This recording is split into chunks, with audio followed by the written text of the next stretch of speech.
Assalamualaikum warahmatullahi wabarakatuh. Selamat sore kawan-kawan petani porang di seluruh Nusantara. Hari ini hari Selasa tanggal 15 Maret tahun 2022. Saat ini kita sedang berada di lahan. Lahan ini adalah lahan yang berada di MDPL 300 yang kita tanami dari katak super mini, kurang lebih isi 800 up kawan.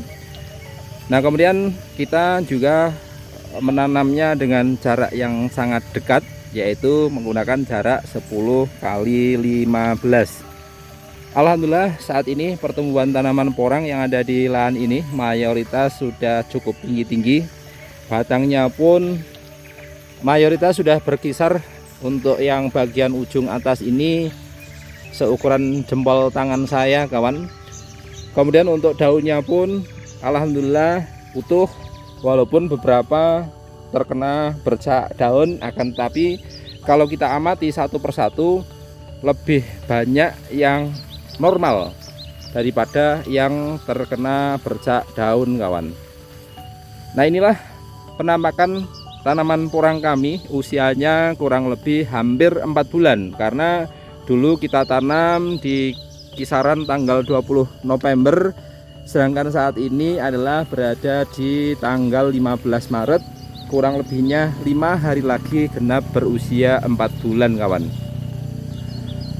Tanaman yang ada di lahan ini, tinggi dari daun porang ini adalah satu perut saya, artinya ini tingginya kurang lebih di atas perut ya, hampir sampai dada, kurang lebih ya sekitar 1 meteran ya, tingginya kurang lebih 1 meteran. Kemudian untuk besar batangnya pun hampir merata, kurang lebih setinggi 1 meter. Ini berlaku dari mulai yang sebelah sini, bawah pun sama. Yang dulu pernah kita sampaikan mereka agak kurang nutrisi, karena kita pacu dengan nutrisi, kita beri pupuk tambahan, akhirnya saat ini pun pertumbuhannya hampir bisa dikatakan sama dengan tanaman yang lainnya. Toh walaupun seperti itu, bukan jaminan 100% tanaman porang yang ada di lahan ini sama rata kawan. Enggak, tetap ada beberapa tanaman yang barangkali 1-2 ya, itu tetap pertumbuhannya kurang maksimal karena beberapa faktor ya, seperti halnya dia ditanam di media yang pupuk dasarnya kurang, kemudian dia ditanam di pinggiran galengan ya, kalau orang sini Jawa mengatakan yaitu di pinggiran sukon, otomatis tidak dapat tambahan subsidi dari pupuk karena di pinggiran ya, sehingga pertumbuhannya kurang maksimal. Nah, ini kalau biasanya saya shoot video itu dari pojok utara sebelah sana, ini kita kembali balik, yaitu dari sebelah selatannya kita tunjukkan pertumbuhan. Kalau yang sana memang sudah luar biasa, lebih tinggi-tinggi, tetapi yang sebelah sana itu bercak daun yang semacam ini banyak sekali kawan, yang seperti ini yang sebelah ya, itu yang sebelah sana bercak daunnya seperti itu banyak. Tapi kalau yang daerah sini, kalau kita amati satu persatu, ini cenderung relatif aman. Kalau hujan di bulan Maret ini masih intens, maka prediksi kami ini tanaman bisa bertahan sampai nanti di bulan 5 atau bulan Mei. Barangkali nanti di bulan 5 atau bulan Mei itu baru dorman, sehingga pertumbuhan dari tanaman porang itu lebih cenderung maksimal. Target yang kita canangkan waktu kita tanam awal itu adalah masing-masing batang, masing-masing tanaman itu hasilnya kurang lebih 1 on ya. Tapi ketika melihat perkembangan dari tanaman porang yang ada di lahan ini, lihat batang terakhir yang sudah tumbuh itu rata-rata 1 jempol tangan saya, sehingga kalau kita prediksi itu ya hasilnya bisa lebih dari 1 on per tanaman kawan. Sedangkan estimasi isi tanaman di lahan ini pernah kita sampaikan pula di channel YouTube ini, isinya kurang lebih kisaran 300.000 sampai 400.000 tanaman. Karena kalau kita hitung secara matematika itu dengan jarak 10 kali 15 dengan luas lahan sekitar 1 hektar itu bisa terisi sekitar 420.000 tanaman. Tapi ini kita anggap ya sekitar 300.000 tanaman lah. Seandainya di musim ini nanti harga umbi bibit itu masih sama seperti tahun lalu. Kalau tahun lalu itu umbi isi 10 yang baru saja dibongkar di bulan Juli Agustus itu harga antara 25 ya sekitar 23 sampai 25.000 rupiah. Nah, kalau kita estimasi contoh jumlah tanaman yaitu sebanyak 300.000 tanaman, kemudian masing-masing itu beratnya adalah 1 on. Ini kurang lebih bisa menghasilkan ya sekitar dari yang sebelah sini bawah sana itu 1 peta ini banyak kita tanam jagung karena pertumbuhannya kurang maksimal ya, kita tunjukkan. Itu maka ketika hasilnya di rata-rata 1 on, jumlah tanamannya ada 300.000 tanaman, maka ya kurang lebih kita dapat 30 ton kawan. Kalau 30 ton kali 20.000, maka estimasi hasil yang didapatkan adalah sekitar 600 juta rupiah. Nah, ini tanaman yang 1 peta ini memang kita tumpang sari dengan jagung karena awalnya tanaman yang ada di lahan ini kurang begitu subur kawan, kecil-kecil sekali. Bahkan sampai saat ini masih ada yang terlihat kecil, kita carikan. Nah, ini contoh misalnya ini tanamannya pun masih nampak kecil. Ini batang pertamanya sudah ya, ini batang pertamanya ini sebesar ini kawan. Nah, kecil sekali batangnya. Ini batang kedua, ini batang ketiganya juga masih relatif kecil. Sehingga untuk 1 peta ini kita tumpang sari dengan jagung karena harapannya biar nambah-nambah penghasilan lah. Kemudian yang sebelah sini ini 1 bedeng ya, setengah bedeng sampai sebelah situ itu terlupa tidak ditanami porang sehingga kita tanami jagung. Jagungnya pun hijau daunnya, kemudian isinya cukup besar-besar. Nah, inilah kondisi lahan kami, kondisi tanaman porang kami. Yang ini juga sudah mulai nampak besar-besar, batangnya sudah mulai nyusul karena kemarin kita tambah dengan nutrisi khusus untuk tanaman-tanaman yang terbilang kretinisme. Harapannya biar untuk nyusul tanaman-tanaman yang sudah batangnya cukup besar. Nah, tadi kembali ketika kita jumlahnya adalah 300.000 tanaman dan estimasi itu rata-rata dapat 1 on, itu sudah dapat 30 ton kawan. Nah, 30 ton kalau dengan harga umbi bibit tahun lalu kisaran 23 sampai 25 waktu bongkar awal ya, itu langsung tanpa karantina, itu di harga itu. Maka perolehan hasil kurang lebih di lahan 1 hektar ini ya kisaran kurang lebih ya hasilnya 600 juta kawan. Itu karena memang kita menggunakan metode tanam rapat semacam ini karena kita juga targetnya ada yang bisa dijadikan umbi produksi dan juga ada yang kita jual dalam bentuk umbi bibit kawan.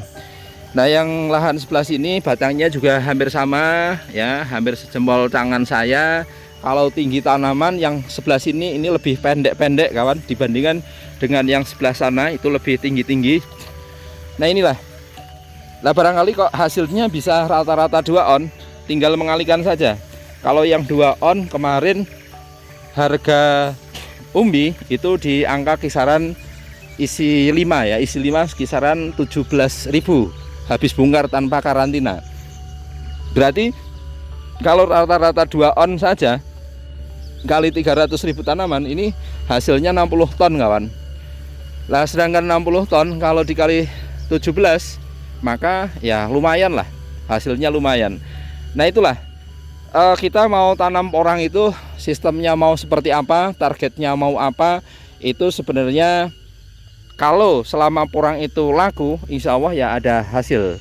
Akan tapi seperti video sebelumnya bahwa menanam porang itu tidak semudah di angan-angan, tidak mudah seperti yang terlihat di video.